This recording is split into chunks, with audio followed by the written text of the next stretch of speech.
Aadhaar party నేతృత్వంలో ఒక కార్యక్రమం చేపట్టినాం.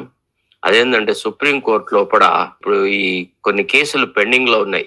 అంటే రిజర్వేషన్ అనేది బీసీల రిజర్వేషన్ 50% దాటాదు. OBC reservations all kinds of reservations must not exceed 50% of the available seats అనేది ఉందో దాని మీద పునఃసమీక్ష జరిపించండి.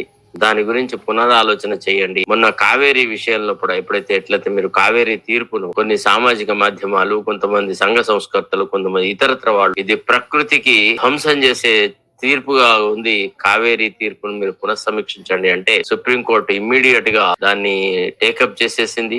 ఆ కావేరీ మీద బిఆర్ గవాయ్ ఇచ్చిన తీర్పును అబేయన్స్ లో పెట్టి, సో అదే విధంగా దాదాపుగా 11 రాష్ట్రాల వాళ్ళు బీసీ రిజర్వేషన్లను అంటే ఓబీసీ రిజర్వేషన్లను పెంచుకునే అధికారం మాకు ఇవ్వండి. మా దగ్గర జనాభా దామాషతో బీసీ రిజర్వేషన్లు పెంచుకోవాలా, వాళ్ళందరికీ విద్యా ఉపాధి ఇతరతరమైన అవకాశాలు కల్పించాలా. కాబట్టి మాకు అధికారం లేకపోవడం వల్ల మాయా రాష్ట్రాలలో ఓబీసీల నుంచి చాలా ప్రెషర్ ఉంది అనే మాట మాట్లాడుతుంది. తర్వాత చాలా రాష్ట్రాలలో ఓబీసీల యొక్క అధికారం చాలా గణనీయంగా పెరిగి, సో ఓబీసీల యొక్క ఆర్థిక, సామాజిక, రాజకీయ అభివృద్ధికి ఈ రిజర్వేషన్ శాతాన్ని పెంచాలి, ఈ 50% క్యాప్ తీసేయాలా అనేటువంటి ఒక అంశము చాలా ప్రధానమైనది అయింది.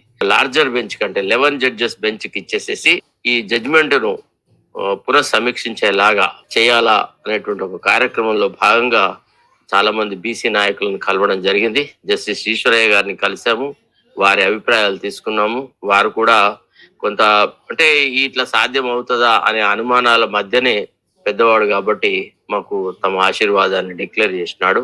నిన్న జాజుల శ్రీనివాసని కూడా అడిగి కలిసినాము. ఆయనకు అన్ని విషయాలు ఎక్స్ప్లెయిన్ చేసినాము.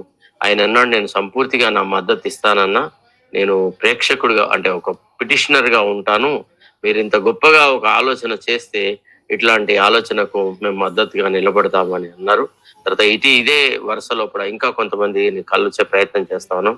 కృష్ణయ్య గారిని కూడా కలవడానికి ట్రై చేసినాం. నిన్న వారు లేకుండ్రి, ఏదో కారణాలతో వారి ఫోన్ తగలలేదు, ఎంతసేపు కష్టపడ్డాం. సరే, అది కృష్ణయ్య గారిని కూడా ఈ 1 or 2 days లలో కలుసుకుంటాం, వారి అవైలబిలిటీని బట్టి. ఏది ఏమైనా ఒక పిటిషన్ అంటూ సుప్రీం కోర్టులో వేసి ఈ బీసీ రిజర్వేషన్ల అంశంలో ఉన్నటువంటి ప్రతిబంధకాలను తొలగించేసేసి ఒక 3 నెలల వ్యవధిలోనో ఒక 2 నెలల వ్యవధిలోనో ఈ 50% క్యాప్ తొలగించేసేసి రిజర్వేషన్లు ఇచ్చుకునేటువంటి అధికారం రాష్ట్రాలకు కలిగించేలాగా ఒక తీర్పును తీసుకొస్తే ఆ ఫ్రీడమ్ ఉంది అని గనక ఒకవేళ సుప్రీంకోర్టు ద్వారా చెప్పిస్తే ఆ తర్వాత ప్రజాప్రతినిధులుగా పార్లమెంట్ తో అవసరమైనటువంటి మార్పులు ఇవన్నీ చేసే అవకాశం ఉంటుంది.